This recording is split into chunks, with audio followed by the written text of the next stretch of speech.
antara RF rangkaian elektronika RF ya dengan elektronik yang biasa yang kalian sudah temui ya pada waktu semester 1 atau 2 ya, itu di mata kuliah elektronika maupun yang rangkaian listrik ya, untuk yang low frekuensi atau DC gitu ya. Kalian lihat di sini untuk yang DC di RF kalian bisa berlangsung dengan voltmeter atau current meter gitu untuk mengukur tegangan dan arus di sini ya, dan itu tidak ada memberikan kesalahan ya dalam pembacaan di sini ya.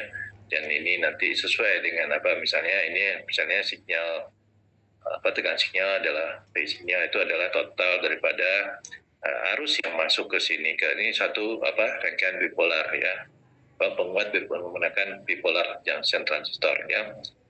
Dan ini kalau misalnya sinyalnya adalah di sini inputnya adalah free signal, maka dia adalah total daripada arus yang masuk ke yang masuk ke base di sini ya, itu maka arusnya dikalikan dengan R yang di R di sini ya, tekanan seri ya dari satu sumber sinyal tambah dengan tegangan inputnya sini V1 ya, dan kemudian arus di kolektor ini sama dengan beta dikalikan dengan arus base ya, dan kemudian tegangan kolektor ya di sini VC dia akan sama dengan arus yang melalui beban IL dikalikan dengan beban RL ini ya, atau sama dengan tegangan output di sini ya.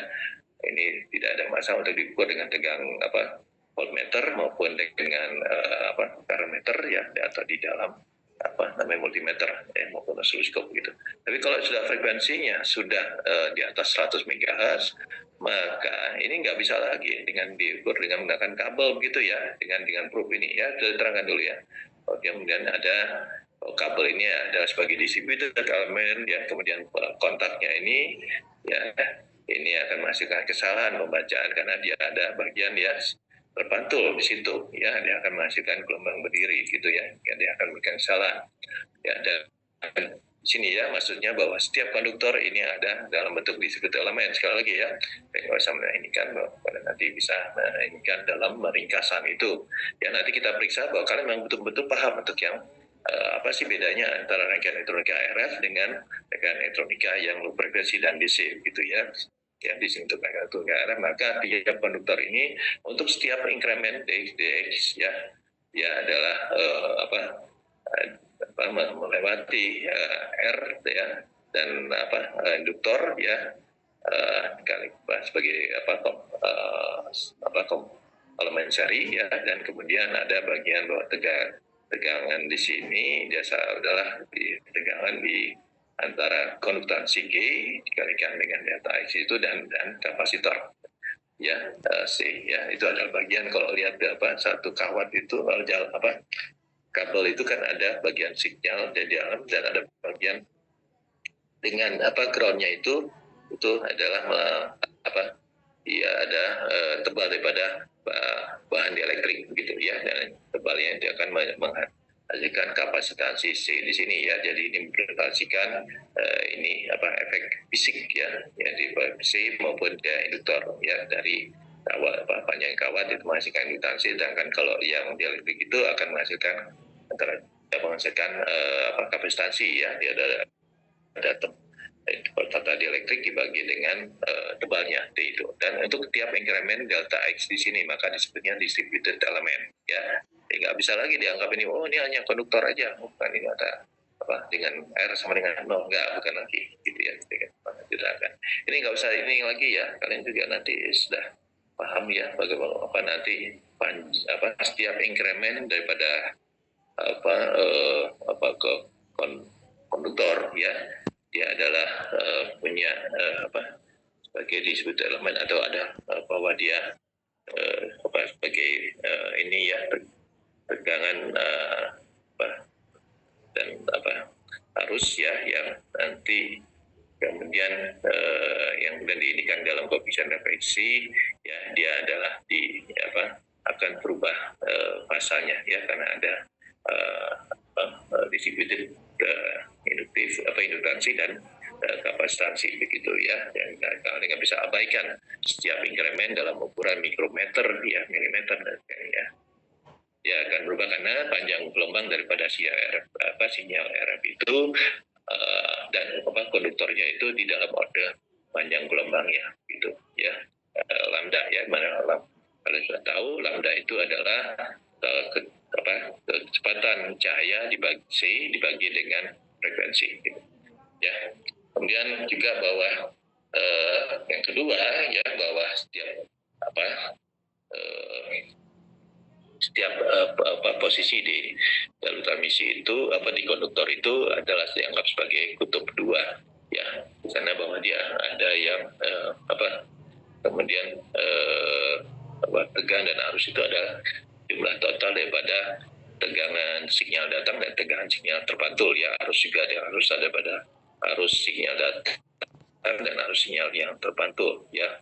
Yang sebutnya adalah superposition daripada sinyal yang datang dan reflected signal ya, yang menghasilkan standing wave tegangan gelombang berdiri ya, atau arus gelombang berdiri gitu ya. Nah ini ya yang kita tunjukkan ini ya, kalian sudah ini kembali refresh kalau kalian ingat bahwa tegangan misalnya terminal 1 ini adalah total dari tegangan yang datang ya, tegangan sinyal datang P1 plus ya, tambah dengan tegangan sinyal terpantul P1 minus begitu ya, kalian jumlahkan maka nanti dia akan menghasilkan gelombang berdiri ya. Kemudian juga arusnya ya, di sini ada A dibagi dengan karakteristik dibagi ya, kemudian dikali maaf ya, di sini nanti kalian lihat bahwa tegangan itu adalah menunda dikalikan eksponen daripada konstanta ini sebenarnya masih konstanta propagasi, tapi nanti dia ini kan konstanta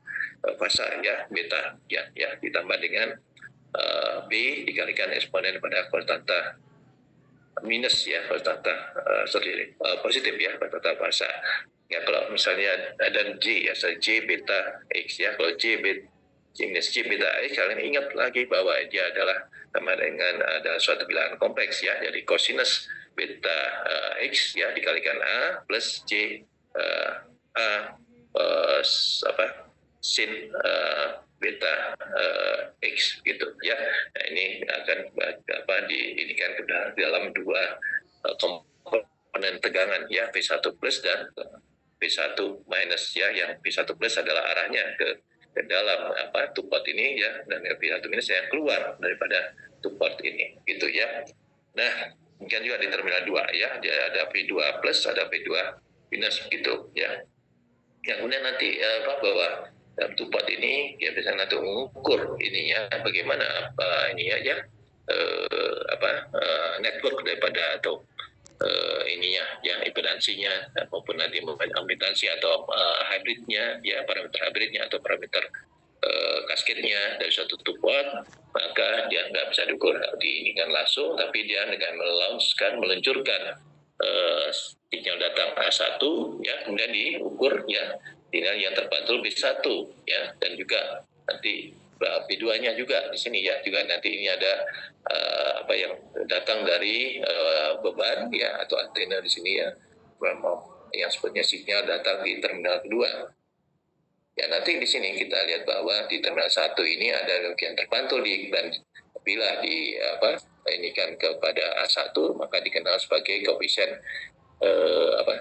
refleksi di terminal 1 atau dikenal dengan S11. Kemudian kalau yang dia nanti di antara B2 terhadap A1 dengan A2 yang sama dengan 0, maka dia adalah koefisien transisi koefisien transmisi ya, yaitu S21 ya, dari terminal 1 ke terminal 2 ya. Kemudian yang di sini terminal 2 dia rasio antara B2 terhadap A2 dengan A1 sama dengan 0 itu adalah kenal sebagai S22 begitu ya. Dan kemudian yang nanti dari A2 ini akan di sini nanti B1 terhadap A2 itu adalah dengan A1 sama dengan 0, dia dikenal sebagai koefisien transmisi reverse ya, S12 gitu ya, di parameter S ya, di port 2. Nah ini contoh daripada itu ya, kemarin sudah diinikan bahwa satu modul ada Untuk modul rangkaian mikroelektronika RF, ini yang satu modul Nokia yang lama ya, ini adalah ada chip daripada WiMAX di sini ya, di sini kan kelihatan bukan pada antena begitu, dan juga ini ada komponen untuk wireless LAN-nya begitu ya. Ini juga jalurnya ada ininya RF juga outputnya ya, ini dan kemudian lihat juga ini pada antena di sini ya. Ini nanti adalah ininya adalah menggunakan jalur transmisi, apakah dia bentuknya dia microstrip atau kalau ini adalah bentuk coplanar begitu ya. Kalian coba buka ya handphone kalian masing-masing, coba nanti kalian bisa ini kan tentukan mana yang LTE chip LTE-nya, di mana chip untuk GPS-nya, di mana chip untuk wireless LAN-nya, dan untuk 3G-nya ya, kalau masih ada 3G gitu, dan juga untuk Wi-Fi gitu ya, dan Bluetooth juga. Ya, kalau misalnya ada punya handphone yang lama, mungkin nanti bisa ini kan untuk ada tugas ya, buat kalian bisa mengapresiasi, menghayati apa sih rangkaian mikroelektronika RF ya yang sudah diinikan dalam kehidupan sehari-hari ya, yaitu dalam ponsel gitu ya. Oke. Nah, ini contoh juga, ini modem ya, yang mana sini kelihatan ya ada antena di sini ya, yang dia dalam untuk microstrip, ataupun di sini antenanya ya, yang ini ya, dan untuk gitu. Ya, ini adalah modem router ya, yang pernikahan ke USB, dia bisa menjadi